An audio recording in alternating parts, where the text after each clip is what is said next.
మనందరినీ ఆయన సన్నిధిలో నిలబెట్టుకున్న జీవాధిపతి అయిన దేవునికి 2 చేతులు పైకెత్తి స్తోత్రాలు చెల్లిద్దామా? ఒకసారి చేతులు పైకెత్తి ఒకసారి స్తోత్రం స్తోత్రం స్తోత్రం స్తోత్రం.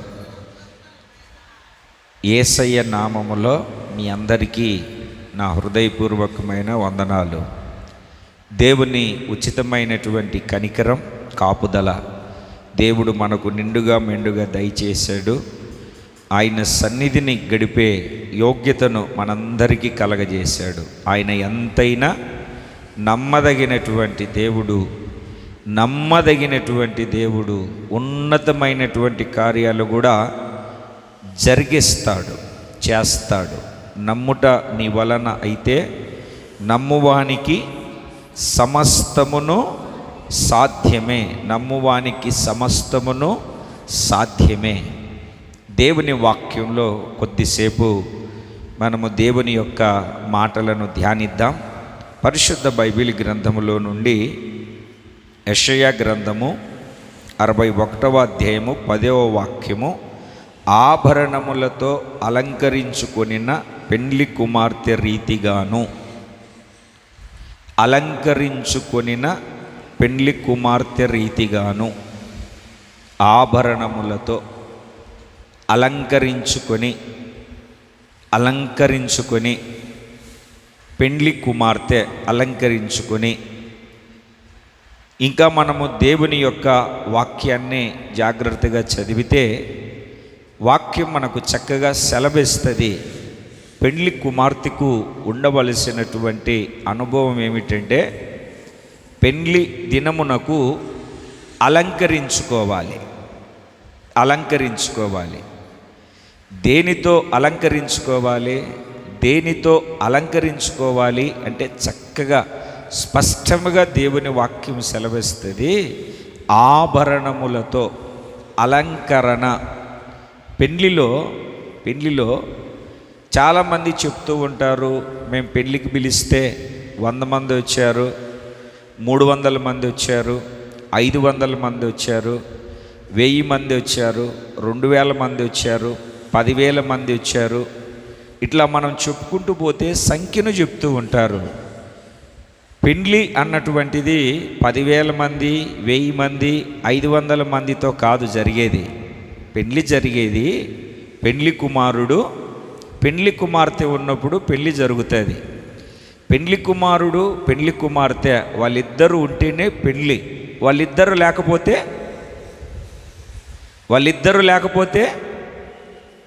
ఏం మాట్లాడట్లేదు మీరు. వాళ్ళిద్దరూ లేకపోతే ఈ ఉపయోగం లేదు. పెళ్లి కుమారుడు ఉండి పెళ్లి కుమార్తె లేకపోయినా, పెళ్లి కుమార్తె ఉండి పెళ్లి కుమారుడు ఉన్న ప్రయోజనమేమీ లేదు. పెండ్లికి పెండ్లి కుమారుడు, పెండ్లి కుమార్తె ఇద్దరు ప్రాముఖ్యం, ఇద్దరు ప్రధానం, ఇద్దరు ఖచ్చితంగా ఉండవలసిందే. దేవుని ప్రియమైన పిల్లలారా, ఇక్కడ వాక్యాన్ని మనం జాగ్రత్తగా చదివితే పెండ్లి కుమారుడిగా మన ప్రభు అయిన యేసు క్రీస్తు అక్కడ ఉన్నారు, పరలోకంలో ఉన్నారు. ఆయన మధ్యాకాశము అన్నటువంటి వేదిక మీదకి రావడానికి సిద్ధంగా ఉన్నాడు. ఇక్కడ అంటే ఈ సంఘం అనే గదిలో. మీరు యోవేలు గ్రంథము 2వ అధ్యాయము 16వ వాక్యములో, అంతఃపురములో నుండి పెళ్లి కుమారుడు, గదిలో నుండి పెళ్లి కుమార్తె రావలెను. గత దినాలలో నేను మీకు గదిని గురించినటువంటి వాక్య సందేశాన్ని మీకు తెలియజేశాను. పెళ్లి కుమార్తె గదిలో నుండి రావాలి. పెళ్లి కుమార్తెకు గది అనుభవం ఉండాలి. పెళ్లి కుమారుడి గ్రామమునకు వెళ్ళి పెళ్లి కుమారుడు ఇచ్చినటువంటి ఆ గదిలో, చూపించినటువంటి ఆ గదిలో పెళ్లి కుమార్తె గదిలో నుండి రావాలి. ఏం చేయాలి ఆ గదిలో అంటే అలంకరించబడాలి. పెళ్లి కుమార్తె గదిలో ఏం చేయబడాలి? అలంకరించబడాలి. అలాగే పరలోకము అన్నటువంటి అంతఃపురములో ఆయన ఉండగా, సంఘము అన్నటువంటి గదిలో పెండ్లి కుమార్తెగా దేవుడు నిన్ను ఇక్కడ నిలబెట్టి పరిశుద్ధాత్మని ద్వారా నిన్ను అలంకరిస్తూ ఉన్నాడు. మీరు ఇంటికి వెళ్ళిన తర్వాత ఎస్తేరు గ్రంథము 2వ అధ్యాయము 15వ వాక్యములో హేగే నిర్ణయించిన అలంకారముగాక మరి ఏది ఆమె అలంకరించుకోలేదు. వస్తీ రాణిగా ఉండడానికి యోగ్యతను పోగొట్టుకొని ఆ అర్హతను కోల్పోయి త్రోసివేయబడింది. యవనస్తులైనటువంటి రాజు దగ్గర ఉన్నటువంటి పరివారము వెళ్ళి షూషాను కోటలో ఉన్నటువంటి కన్యకలను అందరినీ సమకూర్చి హేగే వశమున అప్పగించారు. అప్పగించబడిన తర్వాత 6 మాసములు సుగంధ ద్రవ్యములతోనూ 6 మాసములు పరిమళ ద్రవ్యములతోనూ వాళ్ళను శుద్ధీకరించి రాజు గదిలోనికి వెళ్ళడానికి ముందు హేగే అలంకరించి వాళ్ళను పంపిస్తాడు. హేగే ఇంకా ఆయన అలంకరించిన అలంకారము కాకుండా ఇంకా కొన్ని అలంకారాలు మీ ఇష్టం, మీరు అలంకరించుకోండి అని వాళ్ళ ఎదుట పెడతారు. అక్కడ చేర్చబడిన తక్కిన కన్యకలందరూ హేగే అలంకరించిన అలంకారముగాక వాళ్ళకు మెచ్చిన అలంకారాన్ని అలంకరించుకొని రాజు దగ్గరికి వెళతారు. వాళ్ళను చూసినప్పుడు రాజుకు వాళ్ళ మీద దయ పుట్టలేదు. అందుకే ఇర్మియా గ్రంథకర్త కూడా అంటాడు, నిన్ను నీవు అలంకరించుకొనుట వ్యర్థమే. చాలామంది నాకు తెలుసు, అసలు నా ఎంత భక్తులు లేడు, నా ఎంత వాళ్ళు లేడు, నేను వీరుణ్ణి శూరుణ్ణి విక్రమార్కుణ్ణి, అబ్బో నేనంటే ఏమనుకున్నావు, అసలు నేనే మా ఊర్లో ధ్వజస్తంభం ఒంటి చేత ఎత్తాను నేను అని చెప్తూ ఉంటారు. ఇక నా ఎంత భక్తులు లేడు, నేను అనుకున్నదే కరెక్ట్ అంటూ ఉంటారు. అందుకే నిన్ను నీవు అలంకరించుకొనుట వ్యర్థము. నిన్ను నీవు అలంకరించుకొనుట వలన ఏ ప్రయోజనము లేదు. నిన్ను నీవు అలంకరించుకొనుట వలన ఏ ఉపయోగము ఉండదు, కనబడదు. వాళ్ళు హేగే అలంకరించిన అలంకారము కాకుండా వాళ్ళు అలంకరించుకొని వెళ్ళారు. ఆ గదిలోనికి రాజు యొక్క దయను పొందుకోలేకపోయారు. ఎస్తేరు మాత్రం హేగే అలంకరించిన అలంకారముగాక మరేది అలంకరించుకోలేదు, కోరుకోలేదు. ప్రియమైన దేవుని పిల్లలారా, అలా రాజు గదిలోనికి వెళ్ళింది. చక్కగా మనం బైబిల్లో చదువుతాము, రాజు ఎస్తేరు మీద దయ పుట్టింది, రాజుకు ఎస్తేరు మీద దయ కలిగింది. ఈ రోజున మన జీవితంలో సంఘములో ఒక పెళ్లి కుమార్తెగా అలంకరించబడేటప్పుడు కన్యకలు ఎలాగైతే హేగే వశమున అప్పగించబడ్డారో అలాగా ఈ సంఘములో మనము కూడా పరిశుద్ధాత్మని వశములో అప్పగించబడినప్పుడు, పరిశుద్ధాత్మనికి మనలను మనము అప్పగించుకున్నప్పుడు మనము చక్కగా అలంకరించబడి వరుడైనటువంటి యేసుక్రీస్తు మధ్యాకాశము అనే వేదిక మీదికి వచ్చేసరికి గది అన్నటువంటి సంఘములో మనలను మనము అలంకరించుకొని ఆయన ఎదుట మనము నిలబడగలుగుతాము. చూడండి, మీరు ప్రకటనల గ్రంథంలో ఒక మాటను చదువుతారు.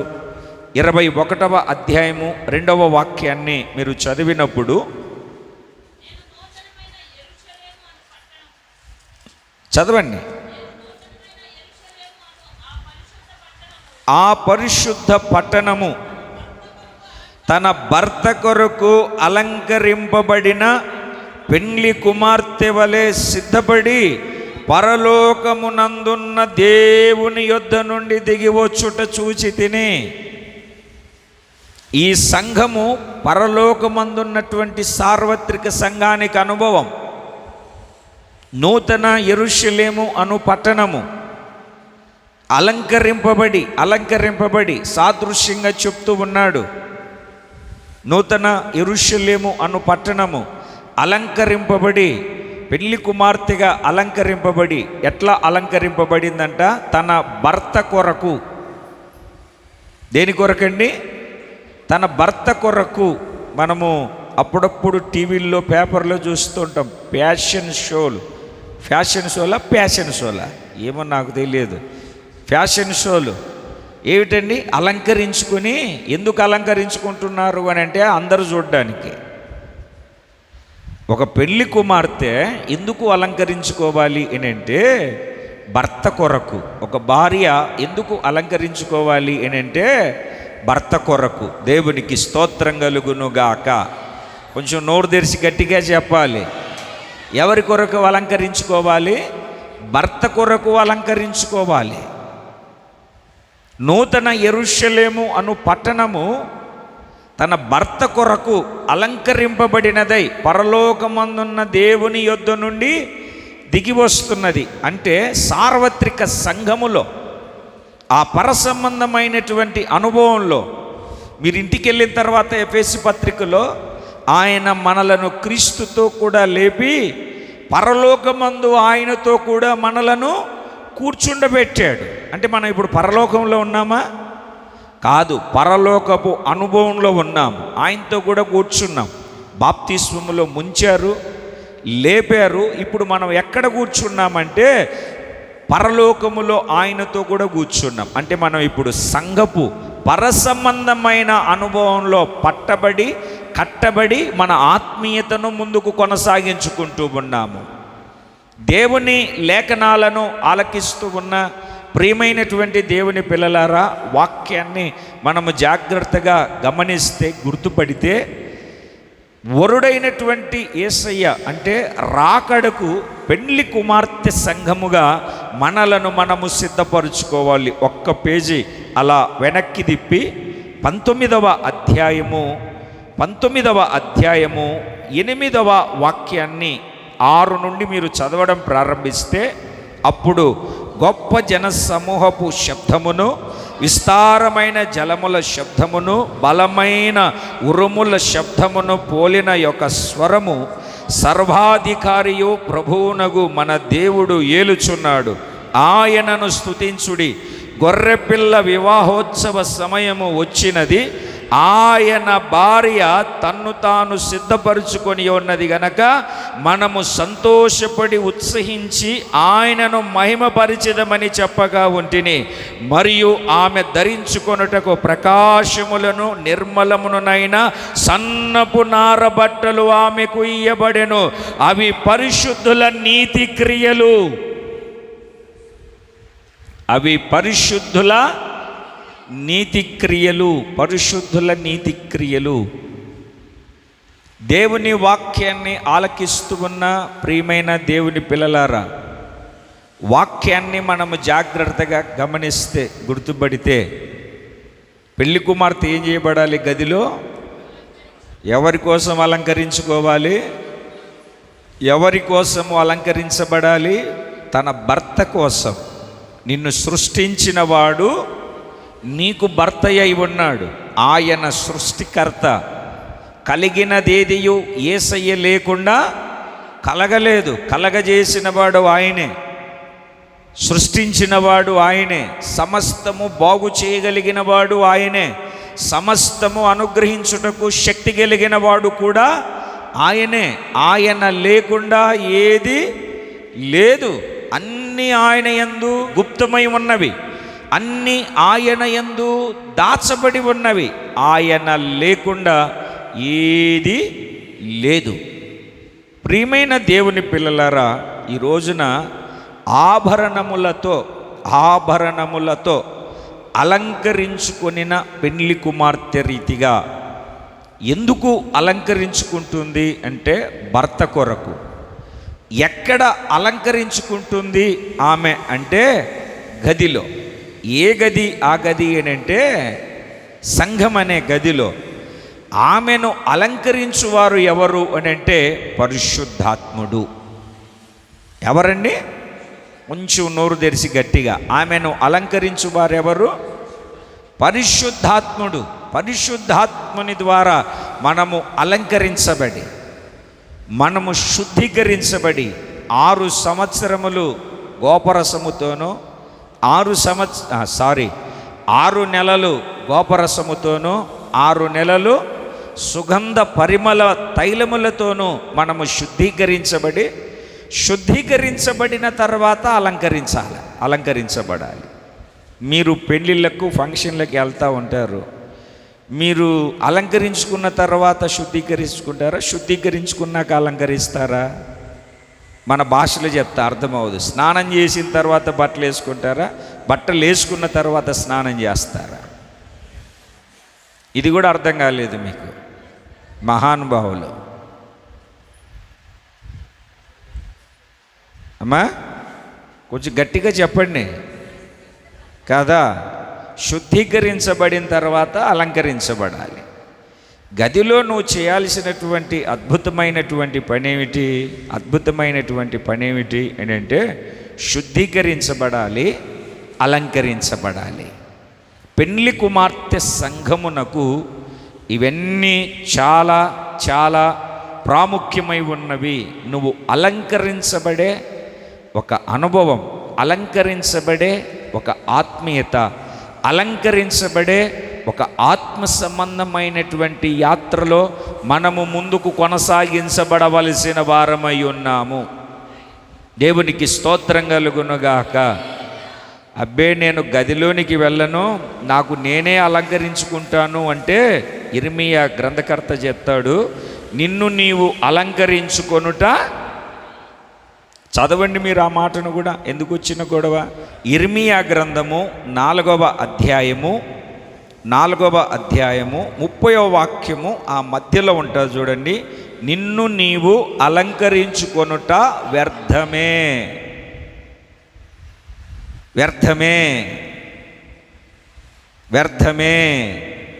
అందుకే ఎస్తేరు గ్రంథంలో మనము చదువుతాము 2:15లో, హేగే అలంకరించిన అలంకారముగాక మరి ఏమీయూ కోరలేదు, అలంకరించుకోలేదు. దాని అర్థం, అయ్యా నువ్వు ఎలాగ అలంకరిస్తే నేను అలాగనే అలంకరింపబడతాను, నువ్వు ఎలాగ అలంకరిస్తే నేను అలాగనే అలంకరింపబడతాను.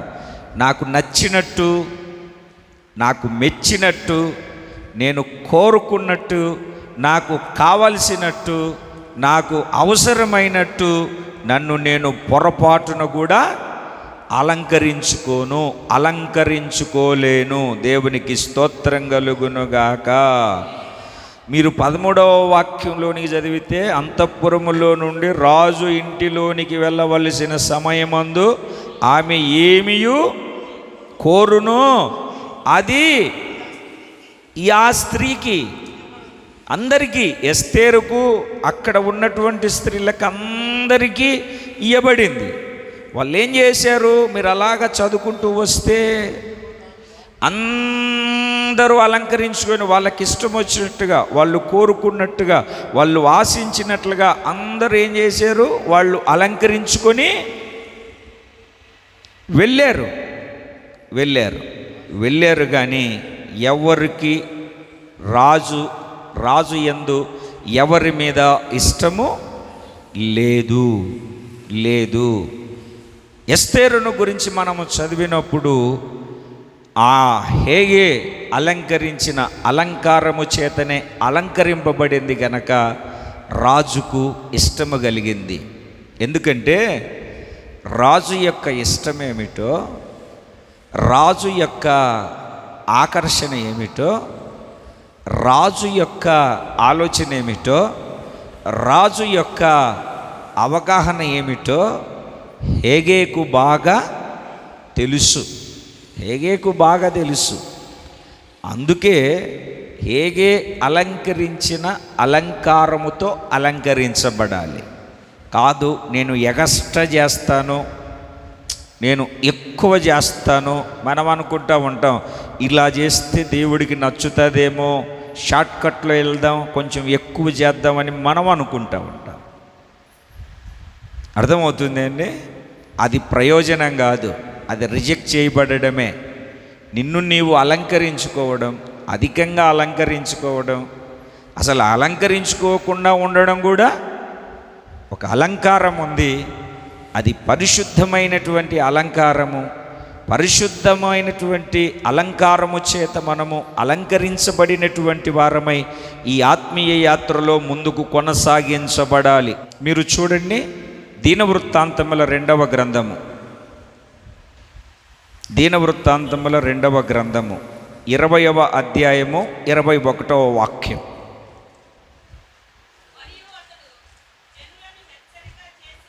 తరువాత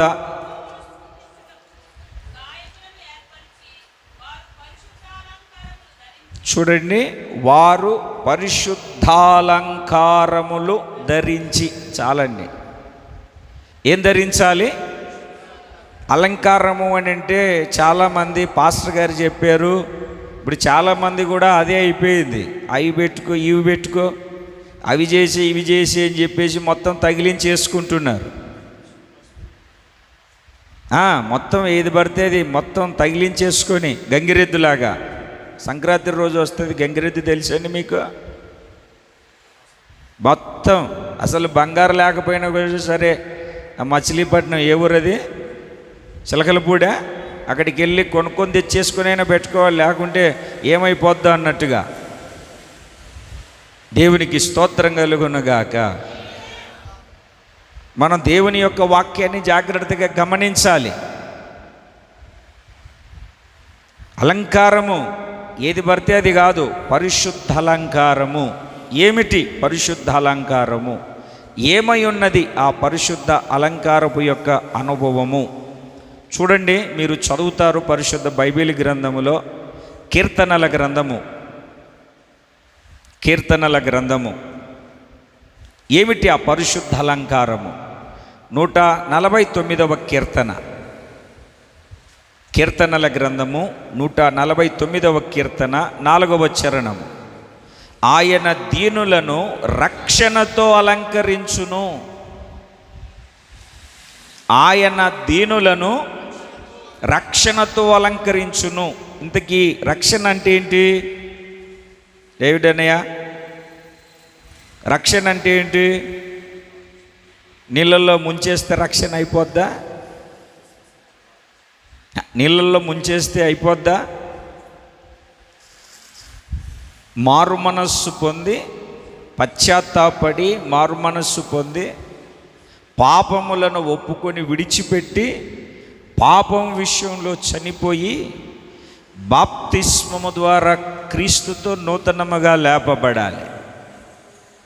రక్షింపబడ్డాము. రక్షణను కొనసాగించుకోవాలి, రక్షణను పొందుకోవాలి. నేను ఎప్పుడు మీకు చెప్తా ఉంటాను, రక్షణలో 3 భాగాలు: పొందిన రక్షణ, పొందుతూ ఉన్న రక్షణ, పొందబోవు రక్షణ. రక్షణ పొందాం. బాప్తిస్మం తీసుకున్న వాళ్ళంతా చేతులు పైకెత్తి ఒకసారి చేతులు ఊపుతూ గట్టిగా హల్లెలూయా చెప్పండి. చేతులు ఊగలేదు.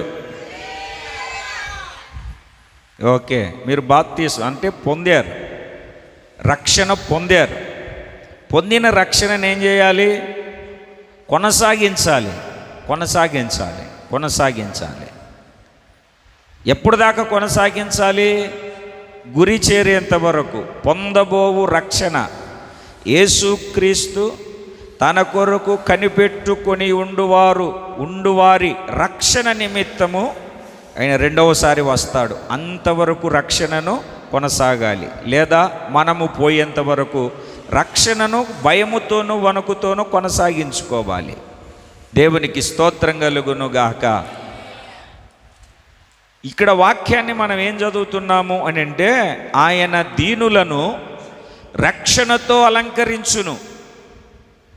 రక్షణతో అలంకరించును. మనము రక్షణతో అలంకరించబడాలి. రక్షణతో అలంకరించబడాలి. ఇదేంటి కొత్తగా ఉంది? కొత్తగా ఉన్న, వింతగా ఉన్న రక్షణతో మనము అలంకరించబడినటువంటి వారమై యుద్ధానికి ఎఫెసీ పత్రికలో సర్వాంగ కవచాన్ని మీరు ధరించుకోండి అని చెప్తాడు. ప్రతి కవచము పోరాడేటప్పుడు నీవు నీ శరీర భాగములో ఏది దెబ్బతినకుండా కాపాడుతుంది సర్వాంగ కవచం. అలాగే నీ ఆత్మీయ జీవితంలో నీవు అలంకరించబడే ఆ పరిశుద్ధ అలంకారములో మొట్టమొదటిది రక్షణతో నీవు అలంకరించబడాలి. ఎవరిని ఆయన రక్షణతో అలంకరిస్తాడు అని మనం దేవుని వాక్యాన్ని చదువుతున్నాము అని అంటే దీనులను. ఎవరినండి? దీనులను. ఎప్పుడు చెప్తా ఉంటాను, దీనులు అన్నప్పుడు ఏమీ లేని వాళ్ళు, ఏమీ లేని వాళ్ళు, లోపల అహం, స్వయం, నేను, అసలు నాలాంటి వీరుడు శూరుడు విక్రమార్కుడు, అసలు నా కులం ఏంటి, అసలు నా దగ్గర డబ్బు ఎంత ఉంది, అసలు నాకు ఎంతమంది బంధువులు ఉన్నారు, ఇది నా ఏరియా, నేనేమైనా ఇట్లాంటి ఉంటాయి చూడండి. ద్వేషము, అహంభావము, అహంకారము, ఇవన్నీ లోపల ఏముండకూడదు, ఖాళీ చేయబడాలి. ఖాళీ చేయబడినప్పుడు ఏమీ లేని దీనత్వం కలిగి నిలబడినప్పుడు దేవుడు నిన్ను అలంకరిస్తాడు. కాదు రక్షణతో అలంకరిస్తాడు. అనో అర్థమవుతుందని నేను చెప్పేది. దేంతో అలంకరిస్తాడు? రక్షణతో అలంకరిస్తాడు. రక్షణతో. మనమందరము రక్షణతో అలంకరించబడినటువంటి వారమై ఉండాలి. యెషయా గ్రంథము 61వ అధ్యాయము 10వ వాక్యాన్ని మనము చూస్తే, ఆయన రక్షణ వస్త్రములను నాకు ధరింపజేసి ఉన్నాడు. ఆయన రక్షణ వస్త్రములను నాకు ధరింపజేసి ఉన్నాడు. ఏంటి ఆయన నాకు ధరింపజేసింది అంటే, రక్షణ వస్త్రములను. నాకు ఆయన ఇచ్చిన వస్త్రములు ఏం కలగజేస్తాయి అంటే రక్షణను కలగజేస్తాయి. రక్షణతో నేను అలంకరించబడతాను. రక్షణ ద్వారా నేను అలంకరింపబడినటువంటి వాడనై అలంకరించుకుని నా ఆత్మీయ యాత్రను, ఆత్మ సంబంధమైన జీవితాన్ని నన్ను నేను కట్టుకుంటాను. దేవుడు నాకు రక్షణ వస్త్రములను అలంకరింపజేశాడు. దేవునికి స్తోత్రం కలుగునుగాక. ఏ వస్త్రాలు ఇవి? ఇంకా మీరు వాక్యాన్ని చదవండి. 132వ కీర్తన 16వ చరణాన్ని మీరు జాగ్రత్తగా చదవగలిగితే,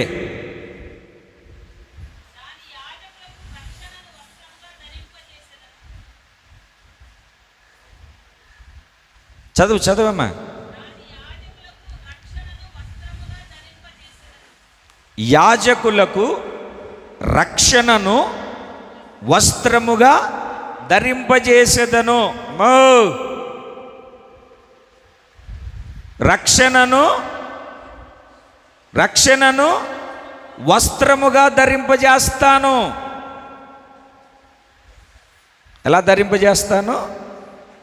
రక్షణను ఎవరికి? ఎవరు యాజకులు? ఎవరు మా యాజకులు? ప్రకటనల గ్రంథం 1:6, యేసు రక్తముతో కడగబడి పాపములలో నుండి విడిపించబడిన వాళ్ళు యాజకులు. దేవుడు యేసయ్య రక్తముతో కడిగి పాపములో నుండి విడిపించి విడుదల కలగజేసి తన తండ్రికి ఒక రాజ్యముగాను యాజక సమూహముగాను ఆయన మార్చాడు. ఇప్పుడు చెప్పండి, యాజకులు ఎవరు? ఎవరైతే మారు మనస్సు పొంది, ఎవరైతే పాపమునకు ప్రక్షాళన కలుగునట్లుగా కడగబడతారో, ప్రక్షాళన కలుగునట్లుగా కడగబడి ఉన్నారో వాళ్ళను దేవుడు రాజ్యముగాను యాజకులుగాను మార్చివేశాడు. మీరింటికి వెళ్ళిన తర్వాత పేతురు రాసిన మొదటి పత్రిక 2:9 చీకటిలో నుండి వెలుగులోనికి ఆయన ఆశ్చర్యకమైన గుణాతిశయములను ప్రకటించడానికి దేవుడు మనల్ని పిలిచాడు. మనలను రాజులైన యాజక సమూహముగా మార్చాడు. ఎవరైతే పాపములో నుండి బయటికి వస్తారో, లోకములో నుండి బయటికి వస్తారో వాళ్ళు యాజకులు. ఇప్పుడు చీకటిలో నుండి, పాపములో నుండి విడిచిపెట్టి బయటికి వచ్చి ఎవరైతే యేసయ్య రక్తము ద్వారా కడగబడి ఎవరైతే ప్రభువు కొరకు సాక్షిగా జీవిస్తూ ఉన్నారో వాళ్ళనందరినీ యాజక సమూహముగా దేవుడు మార్చాడు. పాత నిబంధనలో ఒక గోత్రాన్ని, ఆ గోత్రములో అహరోను కుటుంబాన్ని ప్రధాన యాజకునిగా ఎన్నుకొని వాళ్లకు ఒక అలంకరమైనటువంటి, ఒక విచిత్రమైనటువంటి వస్త్రాలను అలంకరింపజేసేవాడు. దేవునికి స్తోత్రం కలుగునుగాక. వారంలో ఒకరోజు ఖచ్చితంగా బైబిల్ స్టడీ పెట్టుకొని, మొన్న రమేష్ అన్న చెప్పాడు, వారానికి ఒక్కరోజు ఖచ్చితంగా బైబిల్ స్టడీ పెట్టుకొని ఇవన్నీ ఆ పాత నిబంధనలో ఉన్నటువంటి కొత్త నిబంధన అనుభవంలో మనవన్నీ నేర్చుకుంటూ ముందుకు సాగుదాం. దేవునికి స్తోత్రం కలుగునుగాక. అనేకమైనటువంటి విషయాలు ఉన్నాయి, మనం అవి నేర్చుకుంటూ ముందు కొనసాగించబడదాం. దేవుని పరిశుద్ధ నామానికి స్తోత్రం కలుగునుగాక. దేవుని ప్రియమైనటువంటి పిల్లలారా, వాక్యాన్ని మనం జాగ్రత్తగా గమనిస్తే, గుర్తుపడితే గ్రహించగలిగితే ఒక వస్త్రాన్ని యాజకునికి పోయిన వారము చూపించాను నేను. యాజకునికి వస్త్రాలు ఉంటాయి, అలంకరణ, అది యాజకుడని. అలాగనే మనకు ఈ క్రొత్త నిబంధన యాజకులకు వస్త్రము ఏమిటి అంటే రక్షణ. లక్షలు కాదండోయ్. ఆ మధ్య ఎవరో ఒక బ్రదర్ చెప్పాడు, పైనుండి ఒక సూట్ కేసు నాకు పడేస్తే బాగుండునని. ఏనా పైనుండి ఏం చేయాలంట? ఒక సూట్ కేసు నిండా డబ్బు, ఆ సూట్ కేసు నీ తలకాయ మీద పడితే ఆ పడేసిన డబ్బు అంతా ఖర్చు పెట్టినా బాగుపడు. లక్షలు కాదు, రక్షణ. దేవుని వాక్యాన్ని ఆలకిస్తున్న దేవుని బిడ్డలారా, రక్షణ వస్త్రముల చేత మనం అలంకరించబడాలి. జకరియా గ్రంథము 3వ అధ్యాయము 5వ వాక్యాన్ని మీరు జాగ్రత్తగా చదవగలిగితే, వస్త్రములతో అతనిని అలంకరించి, 4వ వాక్యంలో ప్రశస్తమైనటువంటి వస్త్రములను అతనికి ధరింపజేయండి అని చెప్పాడు. 5వ వాక్యంలో తెల్లని పాగా పెట్టి వస్త్రములతో అతనిని అలంకరించండి. ఎవరు ఇతను అని అంటే యాజకుడు యెహోషువ, యాజకుడైనటువంటి యెహోషువ. ఇతని వస్త్రములు మలినమైపోయాయి. ఆల్రెడీ అలంకరించబడ్డాడు. అలంకరించబడినటువంటి ఇతని వస్త్రములు ఏమైపోయాయి అని అంటే మలినమైపోయాయి. దేవదూత ఆయన సముఖములో సాతాను కుడిపార్శ్వం ముందు ఫిర్యాదు చేస్తున్నాడు, ఇదిగో వస్త్రాలు చూడు ఎట్లా మాసిపోయాయ్యా. అందుకే ఫిర్యాదు చేస్తున్నాడు. ఏం మాసిపోయినందుకు అమ్మా? వస్త్రాలు మాసిపోయినందుకు ఫిర్యాదు చేస్తున్నాడు. ఫిర్యాదు చేస్తుంటే దూత అంటాడు, ఇతనికి ప్రశస్తమైన వస్త్రాలు కట్టండి. యాజకునికి. మనమందరం రక్షింపబడిన నాటి నుండి నేటి వరకు అబద్ధమాలేదా? తప్పిపోలేదా? ఇప్పుడు ఏం చేయాలి అని అంటే, మరలా ప్రశస్తమైనటువంటి వస్త్రములను ధరించుకొనవలసినటువంటి వారమై ఉన్నాము. వస్త్రములను మాసిపోతేనే ఆ వస్త్రము పేరు రక్షణ. ఏంటండి వస్త్రం పేరు? లక్షలు కాదు, రక్షణ వస్త్రము చేత మనమందరము అలంకరించబడాలి.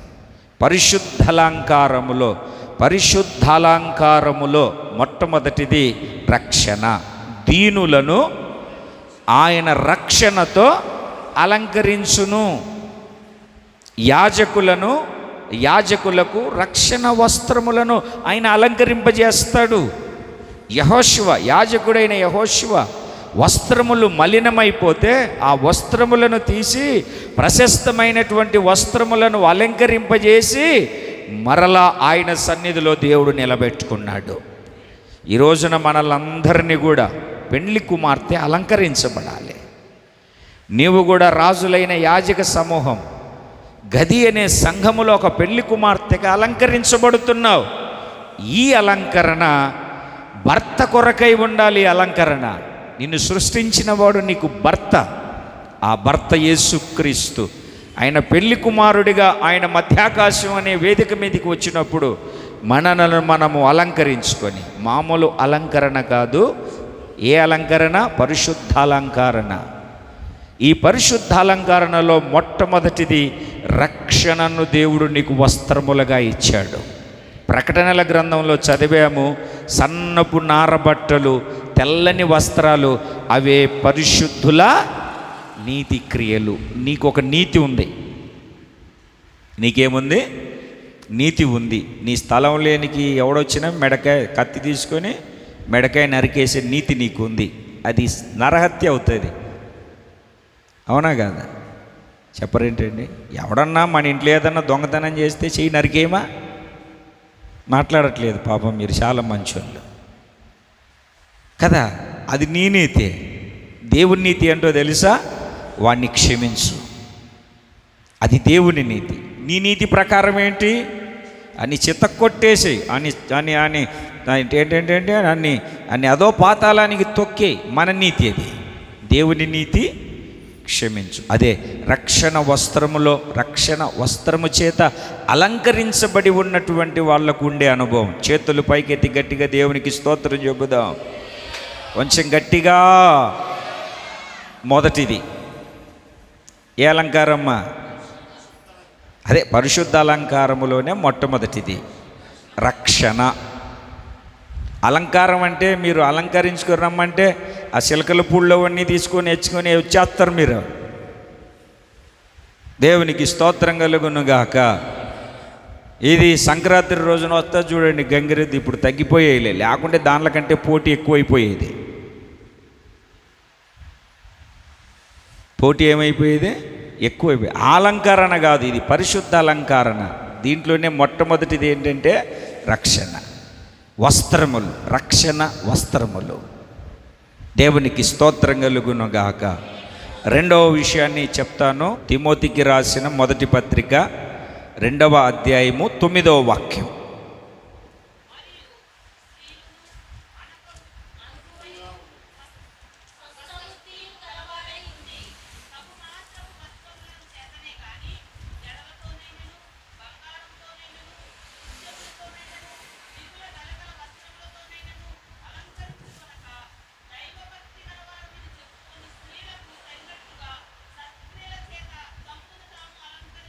సత్క్రియల చేత తమ్మును తాము అలంకరించుకొనవలెను. మరియు స్త్రీలు, స్త్రీ అంటే సంఘము. ఒకటి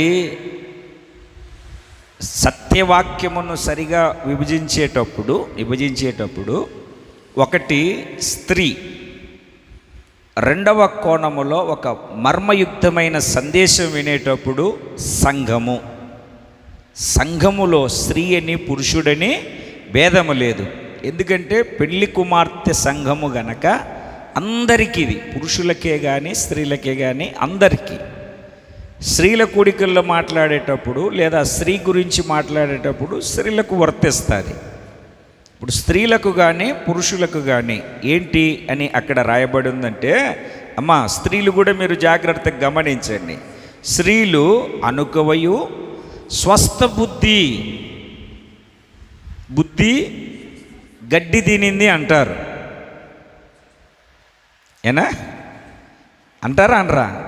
ఏం ప్రసాద్ గారు? బుద్ధి గడ్డి తినింది అంటారు. బుద్ధి గడ్డి తినకూడదు. బుద్ధి గడ్డి తినింది అంటే అర్థం ఏమిటి? నెబుకద్నెజరు గడ్డి మేసాడు. కారణం గర్వం. గర్వం. ఏ బుద్ధి ఉండాలట మనకు? స్వస్థ బుద్ధి అంటే ఆరోగ్యకరమైన బుద్ధి, మంచి బుద్ధి అని. స్వస్థ బుద్ధి గలవారయుండి ఎంత అండి? అంటే నైటీల చేతనే, తగుమాత్రపు వస్త్రముల చేతనే. కానీ ఆమె చెప్తుంది, ఒక ఆమె బైబిల్ ఉంది కదండి, తగుమాత్రపు వస్తువు, అందుకే నైటీలు అంటుంది. అమ్మ అది లోపల, అది గదిలో, బయట కాదు, బయట కాదు. కొంతమందిని చూడండి, కొట్టుకు అదే ఊర్లో మొత్తం దాంతోనే బండి మీద ఎక్కేసి తిరుగుతూ ఉంటారు, తలకాయ లేని వాళ్ళు. చిన్నప్పుడు బాంబేలో కుప్పర్ ఆసుపత్రిలో మా అమ్మకి ఆపరేషన్ చేశారు. ఒక సామెత ఉండేది బాంబేలో, కుప్పర్ జాయాతో ఉప్పర్ గయా. అంటే హాస్పిటల్కు వన్ వే వెళ్ళడమే తప్ప రావడం ఉండదు. హాస్పిటల్కి వెళ్తే చచ్చిపోతారు. ఆపరేషన్కు ముందు మా అమ్మ దగ్గరికి నన్ను చూపించడానికి తీసుకెళ్ళారు. వస్తుందో రాదో, ఆపరేషన్ చేసినా చేస్తుంది, చేయకపోయినా చేస్తుంది చెప్పారు డాక్టర్లు. వస్తుందో రాదో అని తీసుకెళ్ళారు. తీసుకెళ్ళేసరికి మా అమ్మ అంటే నాకు చాలా ఇష్టం. ఆమెకు ఆ నైట్ వేసాడు ఆపరేషన్కు ముందు. ఆమెను చూసి భయపడి నేను వెనక్కి వెళ్ళిపోయా. అది తగుమాత్రపు వస్త్రం కాదు. అది మనకు ఏ వస్త్రములు ఎంతవరకు వేసుకోవాలో, ఎంత వేసుకోవాలో అంతవరకే వేసుకోవాలి. దేవునికి స్తోత్రం కలుగునుగాక. ప్రార్థనకు వచ్చేటప్పుడు పురుషులు కూడా నైట్ ప్యాంట్లు, టీషర్ట్లు కాదు, ఒక డిగ్నిటీ. దేవునికి స్తోత్రం కలుగునుగాక. ఆఫీస్కి వెళ్ళేప్పుడు అలాగనే వెళ్తావా? అంటే ఆఫీస్కి అంటే అంత తక్కువ దేవుని సన్నిధి? తగుమాత్రపు వస్త్రముల చేతనే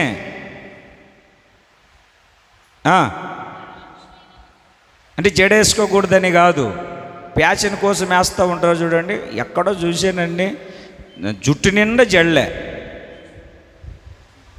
చిన్నప్పుడు మా అమ్మ నాకు కూడా కావాలంటే ఫోటోలు ఉన్నాయి, చూపిస్తానండి. మా అమ్మ నాకు ఏంటండి జడలేసి పూలు కూడా పెట్టేది మా అమ్మ. దేవుని మహాకృపను బట్టి ఇప్పుడు అందుకే లేదు.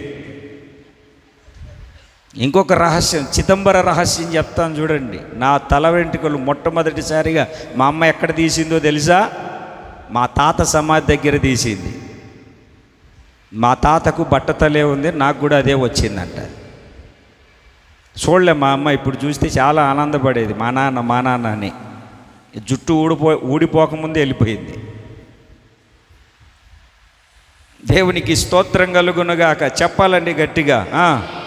జడల అంటే 66 జడలు కాదు.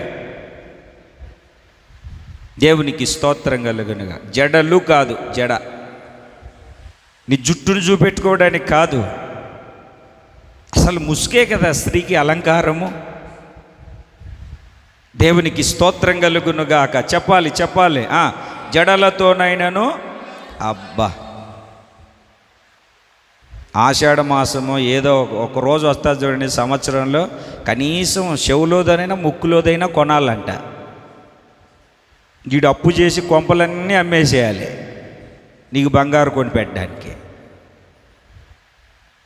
బంగారముతోనైనను ముత్యములతోనైనను మిగుల వెలగల. ఏం అంత వెలేం కాదండి, జస్ట్ 30,000 రూపాయలే చీర.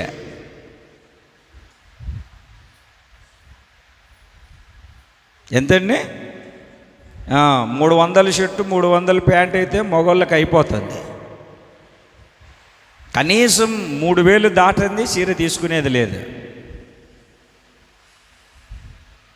మిగుల వెలగలద వస్త్రములు, ముత్యములు, బంగారు, ఈ అలంకారం మనకు ఉండకూడదు. ఇవి ఉండకూడదు. మనకు బీరువాలో ఉండొచ్చేమో నాకు తెలియదు.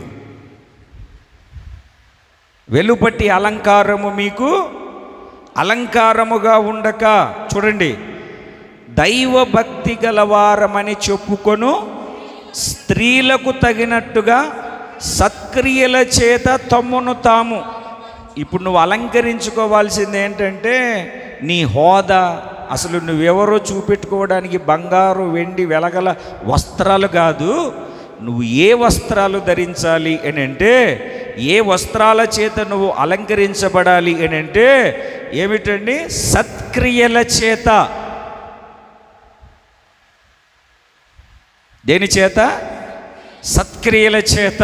ఒక దైవజనుడు చెప్తాడు చక్కగా, కన్నులకు కరుణ అన్నటువంటి కాటుక పెట్టుకోవాలి. కళ్ళతో కామముతో కాకుండా ఎవరిని చూసినా దేన్ని చూసినా కరుణతోనే చూడాలి. పెదవులకు రాస్తారు కదా, ఏంటండి లిప్స్టిక్, దయ. నీ నోట వచ్చే మాట దయగా ఉండాలి. ముఖానికి రాస్తావు కదా, అందరినీ ఆకర్షించాలి అన్నట్టుగా మేకప్లు వేస్తారు చూడండి, అది కాదు, అది కాదు, అది కాదు. జాలి. నీ ముఖం చూసిన వెంటనే జాలి. ఎస్తేరును చూసిన వెంటనే రాజుకు దయ కలిగినట్లుగా నిన్ను చూసిన వెంటనే దయగలగాలి.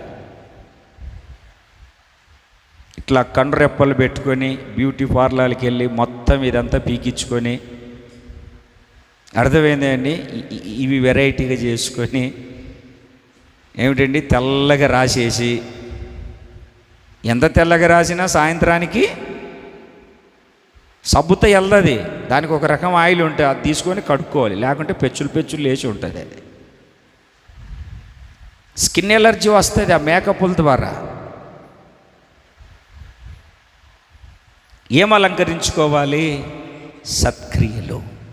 సత్క్రియలు చక్కగా అలంకరించబడి, సత్క్రియల చేత అంటే మంచి క్రియల చేత అలంకరించబడినటువంటి స్థితి కలిగి, దేవునికి స్తోత్రం కలుగునుగాక. 6 లక్షలు కట్నం తెచ్చుకుంది, అత్తగారికి కూడుబెట్టదు. దానివల్ల ఏమన్నా ప్రయోజనమా? అస్సలు పడదు. ఏమన్నా ఉపయోగమా? ఎన్ని లక్షలు ఉంటేంటి, ఎంత బంగారు ఉంటేంటి, ఎంత వెండి ఉంటేంటి, నీలో సత్క్రియలు అన్నటువంటి అలంకారము ఉండకపోతే, పురుషులైనా స్త్రీలైనా మనలో ఉండవలసినది, సంఘం అనే స్త్రీకి ఉండవలసినటువంటి లక్షణం, గుణం ఏమిటంటే సత్క్రియల చేత మనం ఏం చేయబడాలి? మన అలంకారం ఏమిటి? చేతికి బ్రాస్లైటు, గేదెకి వేసినట్టుగా ఇంతలా గొలుసు మెడలో, అర్థమైందండి? ఇవి కాదు, ఇవి కాదు.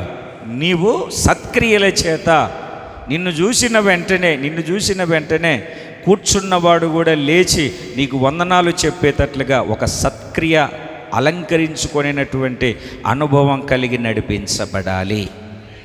దేవునికి స్తోత్రం కలుగునుగాక.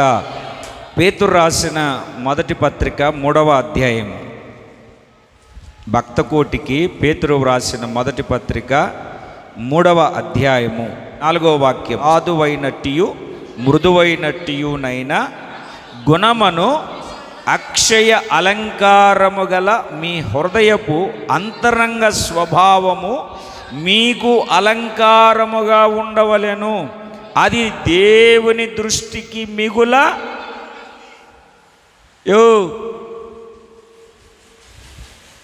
దేవునికి ఏంటంటే విలువ కలిగింది. నాలో నీలో లోపల సాధువైనటువంటియు మృదువైనటువంటియు గుణమును అక్షయ అలంకారము సాధువైనటువంటియు మృదువైనటువంటియు. ఏం అలంకరించుకున్నాం, ఏం చేసుకున్నామని కాదు అక్కడ. మీ అంతరంగ హృదయపు అంతరంగ స్వభావము, లోపల, బయట కాదండి, లోపల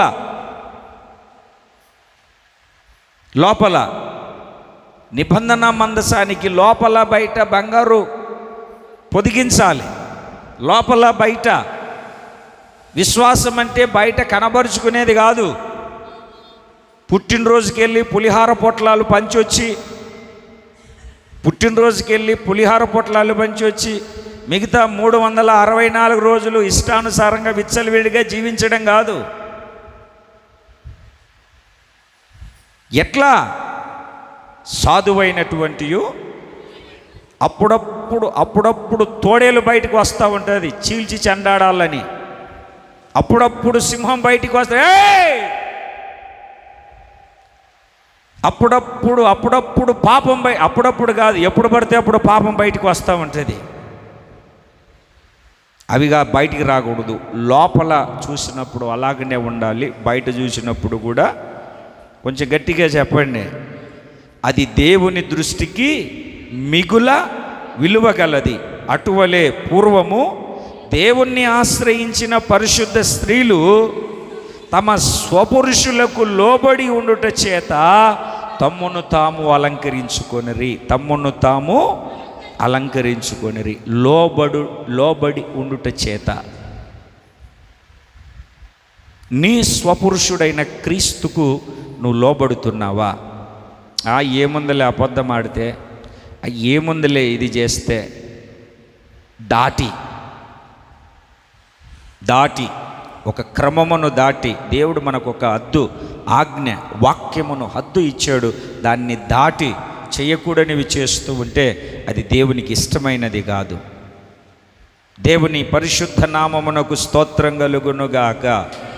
పరిశుద్ధ అలంకారములో రక్షణ నీకు అలంకారం. రెండవది సత్క్రియలు. మూడవది చదువుదాం.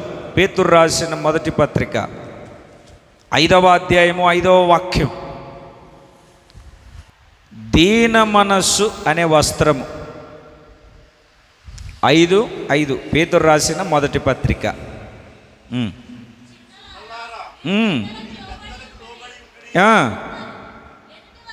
ఎదుటి వాని ఎడల అంటే మనం ఇంట్లో ఉన్నప్పుడు ఇంట్లో కూర్చొని నేను దీనుని అనుకుంటే సరిపోదు. ఏమా, నేను ఇంట్లో కూర్చొని నేను దీనుని అనుకుంటే సరిపోదు.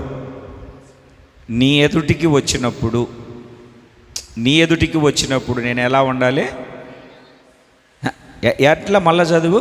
ఎదుటి వారి ఎట్లాగా ఎదుటి వాని ఎడల దీన మనస్సు అనే వస్త్రమును ధరించుకొని మిమ్మల్ని మీరు అలంకరించుకోండి. తర్వాత మనం చదువుతూ వెళ్తే దేవుడు అహంకారులను ఎదురించి దీనులకు కృపనిస్తాడు. అది దీనులు అంటే ప్రారంభంలోనే చెప్పాను, ఆ లోపల ద్వేషము, పగ.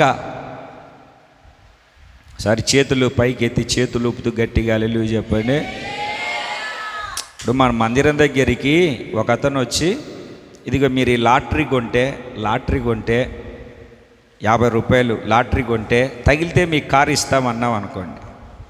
మనమే ఇక్కడ ఒక 40 మంది ఉన్నాము, మనమే లాటరీ కొన్నాము. మనలో ఒక్కడికి తగిలింది అనుకో, ఇంట్లోకి వెళ్ళి ఎంత కుమిలిపోతామో. మళ్ళీ అడిగి ప్రైజ్ లాడ్ బ్రదర్, నీకు బాగా తగిలేదు, దేవుడు నీకు తోడై ఉన్నాడు, నీకే తగిలేదు. దేవుడే నీకు కార్యం చేశాడు. లోపలికి వెళ్ళి బ్రదర్ ప్రైజ్ లాడ్, బాగుంది కారు, బాగుంది. పోయేటప్పుడు టైర్ పేలిపోతే బాగుంటుంది, ఇంజిన్ ఆగిపోతే బాగుంటుంది. మేము కూడా 50 రూపాయలు కట్టాం కదా.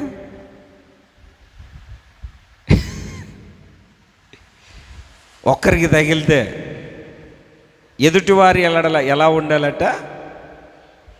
కొంచెం గట్టిగా చెప్పండి. నేను చెప్పింది ఎనలా, నేను చెప్పి దుర్మార్గుడు. ఎందుకండి మనకి ఇవన్నీ? దేవుడు మనకి ఇవ్వాలి అని అనుకున్నప్పుడు అంతకు మించి ఇస్తాడు, దానికి మించి ఇస్తాడు. ఒకవేళ ఎదుటివాని ఎదుట నువ్వు నిలబడి మాట్లాడేటప్పుడు అంతరంగములో ఏమీ లేకుండా దీన మనస్సు, ఖాళీ చేయబడిన పాత్ర అతనికి దేవుడు ఇచ్చాడు. ఇచ్చినవాడు ఆయన, తీసుకున్నవాడు ఆయన, నాకెందుకు మధ్యలో? ఒకవేళ నీకు ఓపిక ఉంటే, నీకు శక్తి ఉంటే మోకాళ్ళ మీదకి వచ్చి ఉపవాసం ఉండి నాకు కావాలి ప్రభు అని పోరాడి ఆయన చేతితో తీసుకోవాలి తప్ప వాళ్ళకి ఏదో ఇచ్చాడు వీళ్ళకి ఏదో ఇచ్చాడని అహంభావంతో, గర్వంతో, అంతా నాకు తెలుసు అనే మూర్ఖత్వంతో, మూర్ఖ స్వభావంతో మనం ఉండకూడదు. దేంతో అలంకరించుకోవాలంటేనండి, దీన మనస్సు. హల్లెలూయా. అబ్రాం ప్రార్థన ఎలా చేశాడో తెలుసా? అయ్యా ధూళిని దుమ్మును ఒక్కసారి నన్ను జ్ఞాపక 18వ అధ్యాయంలో, ఇప్పుడు చదవద్దులేండి. అయ్యా ధూళిని, దుమ్మును, మట్టిని అన్నాడా లేదా? నేనేమనుకుంటున్నావు, దేవుని స్నేహితుని అన్నాడా? ప్రార్థన చేసేటప్పుడు చూడండి ఎంత తగ్గించుకుంటున్నాడు. దావీదు ఏమంటాడో తెలుసా? అయ్యా నేను చచ్చిన కుక్కనయ్యా. దావీదు ఎంత వీరుడండి, ఎంత పరాక్రమశాలి అండి, దేవుని ద్వారా ఎన్ని కార్యాలు చేసాడండి. అంత ఉన్నా కూడా, సౌలు దొరికినా కూడా, చంపే అవకాశం వచ్చినా కూడా వస్త్రము చెంగును కోసుకొని వెళ్ళినందుకే తన మనస్సులో నొచ్చుకొని, అయ్యా నేను చచ్చిన కుక్కను నాయంటే ఎందుకు పడతావయ్యా? మనకు అవకాశం దొరకాలి. అదో పాతాళంలో కూడా కనపడ్డాడు, అవునా కాదండి? అవకాశం దొరకాలి కానీ, ఇట్లాంటి ఛాన్స్ మనకు రావాలి కానీ, పాతాళంలో కూడా కనపడ్డు. మనం అలంకరించుకోవాలి. దేవుని పరిశుద్ధ నామానికి స్తోత్రం కలుగును గాక. దేంతో అలంకరించుకోవాలండి? పౌలు గారు ఎన్ని ప్రత్యక్షతలు, ఎన్ని అద్భుతమైన కార్యాలు, ఎన్ని సూచక క్రియలు ఈయన చేసిన కూడా ఒక్కటే ఒక మాట అంటాడు, నేను పాపులలో ప్రధాన పాపి, నేను పరిశుద్ధుని, పరలోకం నుండి దిగి వచ్చాను అన్నాడు. ఫిలిప్పి సంఘానికి పత్రిక రాసేటప్పుడు గెలిచి తిని అని అయినను, సంపూర్ణ సిద్ధి పొంది తిని అని అయినను నేను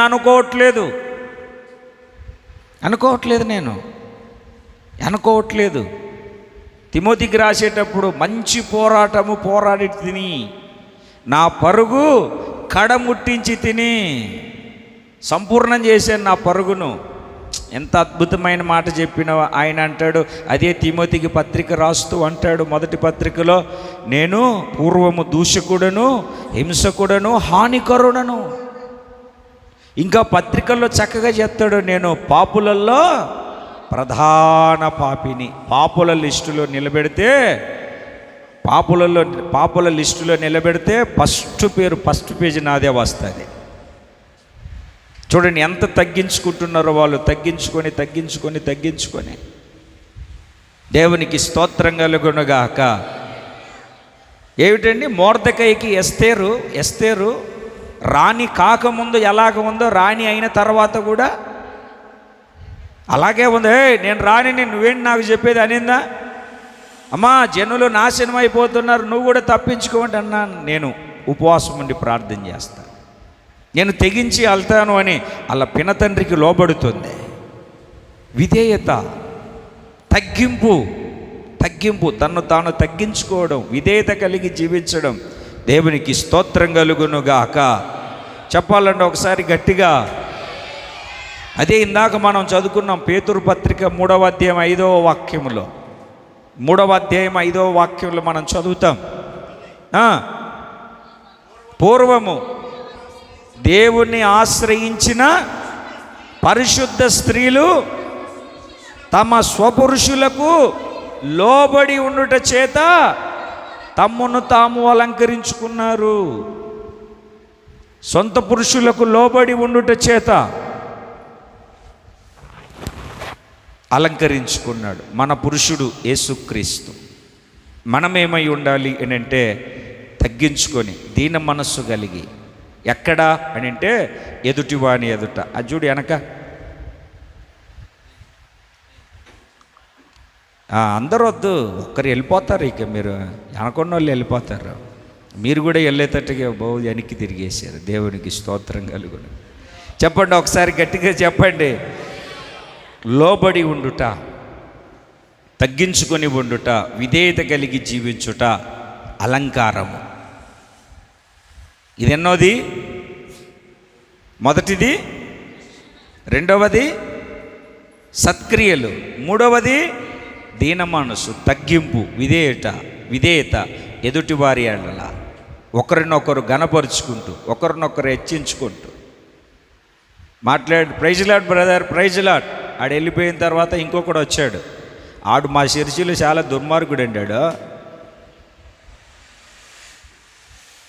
ఎవరు? మా చర్చిలో మామూలుడు కాదాడు. ఆ చర్చిలో తెల్లబట్టలు వేసుకుని వస్తాడు తప్ప, తెల్లబట్టలు వేసుకుంటేనే అయిపోద్దా? వద్దండి, మనకి వద్దు. దేవునికి స్తోత్రం కలుగునగాక. ఇంకొక విషయాన్ని చెప్తాను, మీరు చదవండి. తీతు పత్రిక 2వ అధ్యాయము 9వ వాక్యం. దాసులైన వారు అన్ని విషయముల యందు మన రక్షకుడగు దేవుని ఉపదేశమును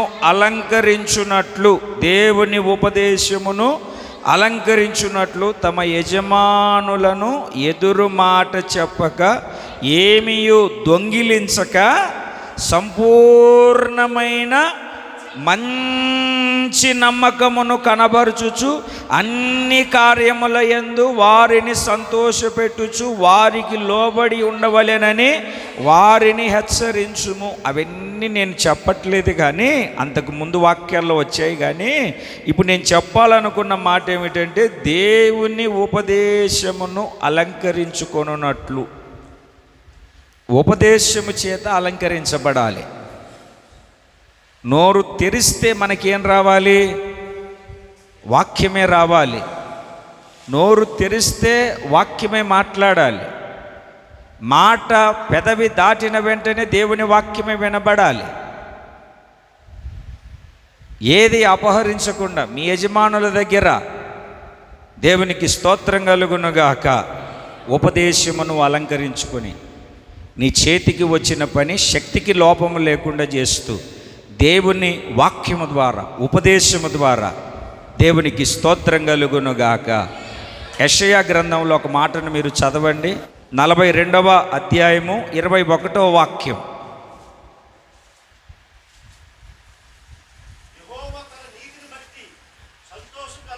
సంతోషము గలవాడై ఉపదేశ క్రమం ఒకటి గణపరిచి గొప్ప చేసెను. ఉపదేశ క్రమం ఒకటి గణపరిచి గొప్ప చేసెను.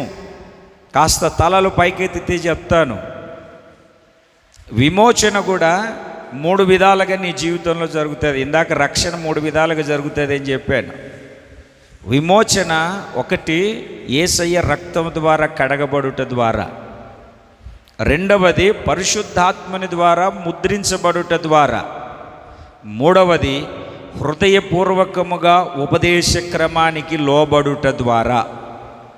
ఇంటికి వెళ్ళిన తర్వాత రోమాపత్రిక 6వ అధ్యాయంలో మీరు చదివితే నేను చెప్పిన ఈ మాట, ఉపదేశ క్రమానికి హృదయపూర్వకంగా లోబడితే మీరు విమోచించబడతారని రాసి ఉంటుంది.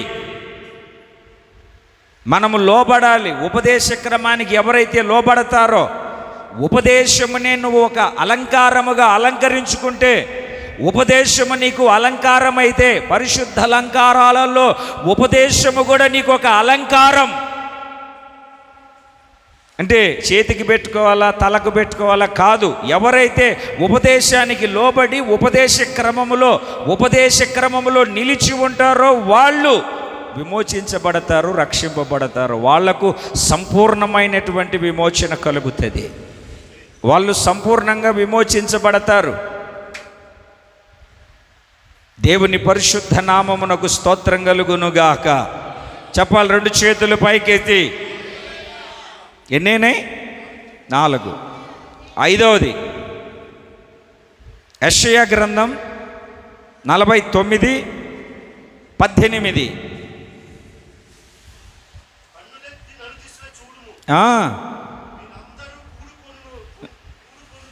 కూడుకొనుచు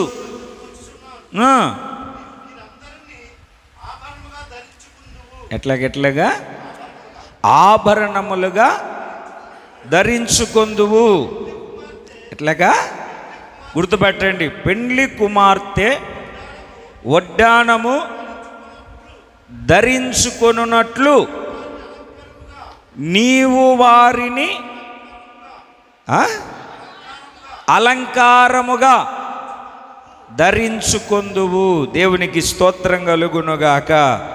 పెండ్లి కుమార్తె వడ్డాణమును ధరించుకొనున్నట్లు నీవు వారిని అలంకారముగా ధరించుకొందువు.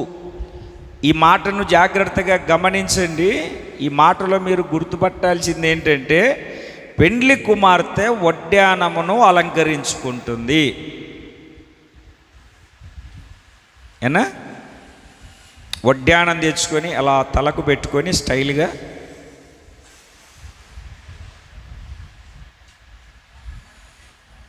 అంతే కదా డేవిడ్ అనయ్య? ఏ తల ఊపుతున్నాడు ఆయన ఇట్టని.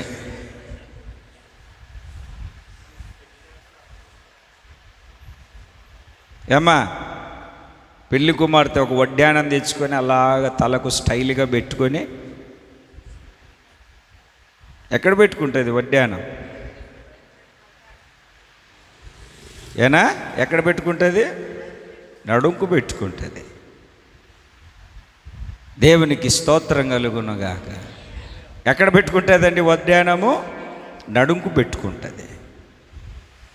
దేవుని వాక్యాన్ని ఆలకిస్తున్న దేవుని బిడ్డలారా, నడుంకు పెళ్లి కుమార్తె వడ్డానం పెట్టుకుంటే పోరాడే యోధుడు యుద్ధవీరుడు నడుమునకు దట్టిని కట్టుకుంటాడు.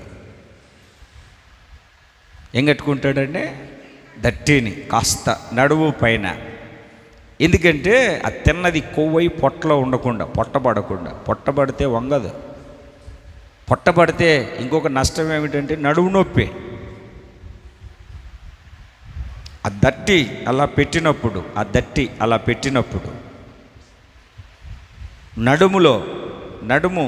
నడుము సడలితే, నడుము అలా వదిలితే నీరసం వచ్చేసి కురింగిపోతాం. నడుము ఆ వెన్నుముక్క, ఆ నడుము సడలిపోకుండా అది గట్టిగా బిగించి నిలబెట్టినట్లుగా. భుజం మీద తవ్వాళ్ళు వేసుకొని పనులకి వెళ్ళేవాళ్ళు. ఏదన్నా పని చెప్పేవనుకో వెంటనే ఆ తవ్వాళ్ళు పక్కకు కాదు, నడుం కట్టి పని ప్రారంభించేవారు. నడుం కట్టడము అని అంటే పని ప్రారంభించాలి. నీ జీవితంలో ఆత్మీయతను ప్రారంభించాలి. ఆత్మ సంబంధమైన జీవితాన్ని నువ్వు ప్రారంభించగలగాలి. పేతురు పత్రిక 1వ అధ్యాయంలో మీ మనస్సు అనే నడుమును కట్టుకోనండి. ఏ నడుమన్నా? మనస్సు. ఈ మనస్సు పరి విధాలుగా ప్రాకుతూ ఉంటుంది.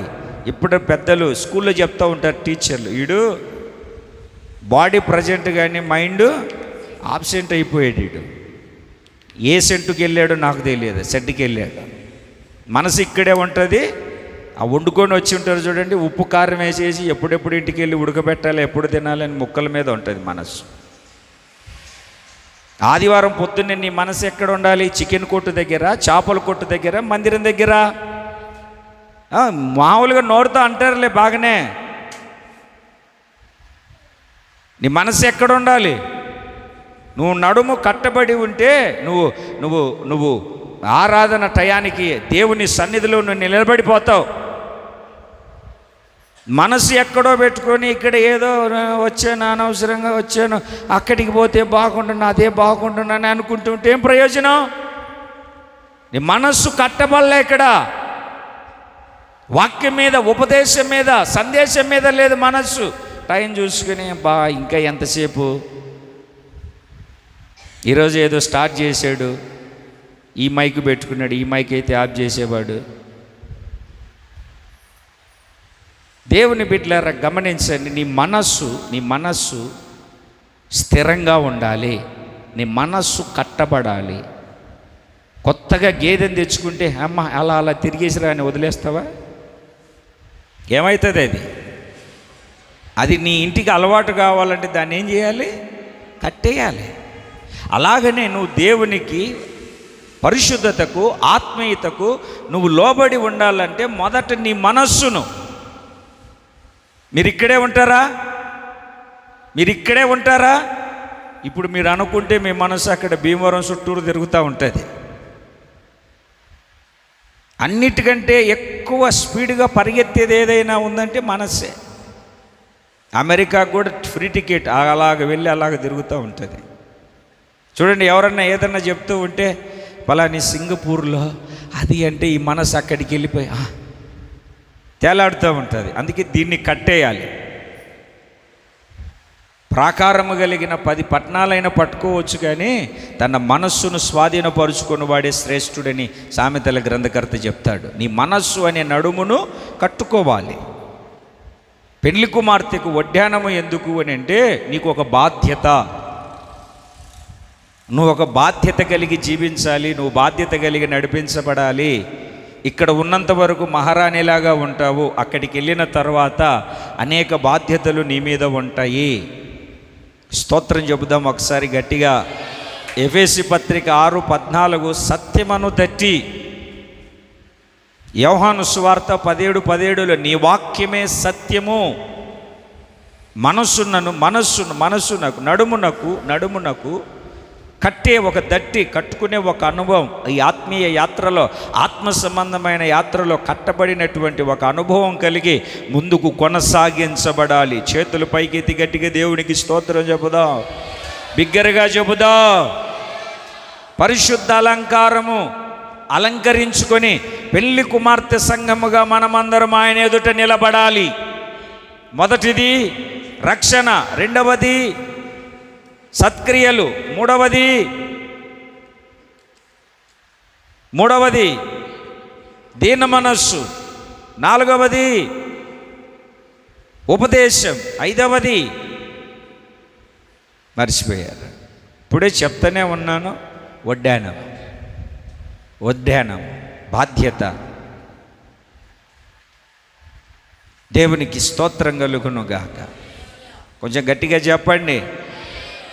ఇంకొక మాట చెప్తాను. సామెతల గ్రంథము 20వ అధ్యాయము 29వ వాక్యం. యవనస్తుల బలము వారికి అలంకారము. ఏంటంటే యవనస్తుల బలము, కొంచెం గట్టిగా చెప్పండి. ఎవరికి? యవనస్తులకు అలంకారం ఏంటి? యవనస్తులకు అలంకారం ఏమిటండి? బలం. అందుకే దేవుడు బలమైనటువంటి పనులు చేసేటప్పుడు యవనస్తుల్ని ఎన్నుకున్నాడు. యెహోషువ యవనస్తుడిగా ఉన్నప్పుడు మోషేకు పరిచారకుడిగా ఉన్నాడు. అందుకే యవనస్తులు యవన కాలమందు కాడి మోయుట నరునికి మేలని చెప్పాడు. ఎందుకంటే ఆ కాడి మోయగలిగే బలము వాళ్ళ దగ్గర ఉంటుంది. దేవునికి స్తోత్రం కలుగునుగాక. ఏంటి వాళ్ళ బలం ఏమిటి? యవనస్తుల బలం ఏమిటి? ఆధ్యాత్మికమైన జీవితంలో లోకంలో ఉన్న యవనస్తులకు కండలు, అర్థమైంది అండి, అవి ఇవి అన్నీ ఉంటాయి. కండలు ఏంటండి, కొంచెం పొగరు, కొంచెం వగరు, ఏమిటంటే దొమ్మిగా వెళ్ళడం, ఇవి ఉంటాయి. అవి లోకంలో ఉన్న యవనస్తులకు. యవనస్తులు అంటే బలవంతులు. అంటే మనం పరిచర్యలో కాస్త బలపరచబడిన తర్వాత మనకు ఆ బలమే అలంకారము. అందుకే పత్రికలు రాసేటప్పుడు దైవజనుడు చిన్నపిల్లలారా అంటాడు. అదే సంఘాన్ని అదే దైవజనుడు యవనస్తులారా అంటాడు. అదే దైవజనుడు అదే సంఘాన్ని తండ్రులారా అంటాడు. చిన్నపిల్లలారా అంటే దేవునిలోనికి నూతనముగా వచ్చిన వాళ్ళు. యవనస్తులారా అని అంటే దేవునిలో బలపరచబడిన వాళ్ళు. ఏమైన వాళ్ళు దేవునిలో ప్రార్థనలో కానీ, వాక్యంలో కానీ, పరిచర్యలో కానీ బలపరచబడిన వాళ్ళు. వయస్సుతో సంబంధం లేదు అక్కడ. ఆత్మీయతలో వయసుతో సంబంధం లేదు. బలం.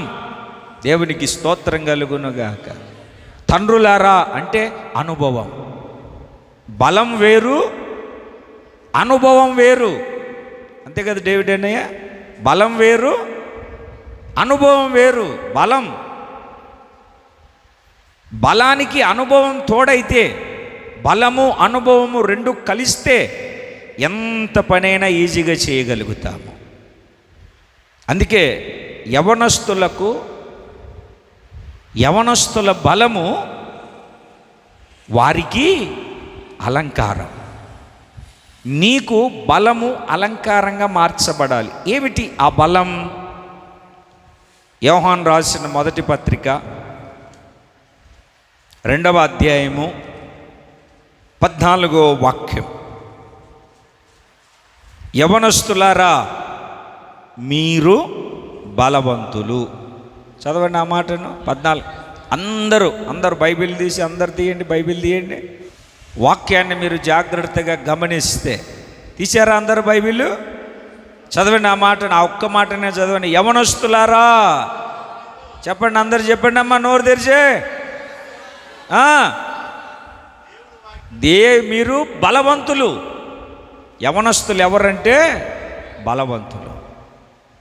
ఎందుకు యవనస్తులకు బలం అంటే దేవుని వాక్యం వాళ్ళలో ఉంది. దేవుని వాక్యము వాళ్ళల్లో ఉంది. దేవుని వాక్యము వాళ్ళల్లో ఉంది, అందుకు వాళ్ళు బలవంతులు. అంటే దాని అర్థం ఏమిటంటే యవనస్తుల బలము వారికి అలంకారము అని అంటే ప్రభువులో స్థిరపరచబడిన బలపరచబడిన మనకు వాక్యము ద్వారా బలం వస్తుంది. ఆ వాక్యము ద్వారా వచ్చిన బలమే మనకు అలంకారము. నిండు యవనస్తుడు, ఏనాని ముసలోడు కాదు, నిండు యవనస్తుడు. నిండు యవనస్తుడు మన ప్రభువైన యేసుక్రీస్తు. సాతాను వచ్చి శోధిస్తూ ఉన్నాడు. సాతాను వచ్చి శోధిస్తూ ఉంటే ఎట్లా శోధిస్తున్నాడో తెలుసా? వాక్యముతోనే వచ్చి శోధిస్తున్నాడు. ఈ రాళ్ళన్నీ రొట్టెలు చేయి, నువ్వు దేవుని కుమారుడు కదా. నేను కాదని ఎవడు చెప్పాడరా అని విర్రవీగల. ఆ యవ్వనానికి అనుభవం, ఆయన గురించి ప్రవచనం ఉంది, తన అనుభవం చేత అనేకులను రక్షిస్తాడని అనుభవం ఉంది యేసయ్యకు. చక్కటి అదే వాక్యంతో ప్రత్యుత్తరం ఇస్తాడు. ఏమన్నా తెలుసా? రొట్టెల వలన మాత్రం కాదు, దేవుని నోట నుండి వచ్చు ప్రతి మాట వలన.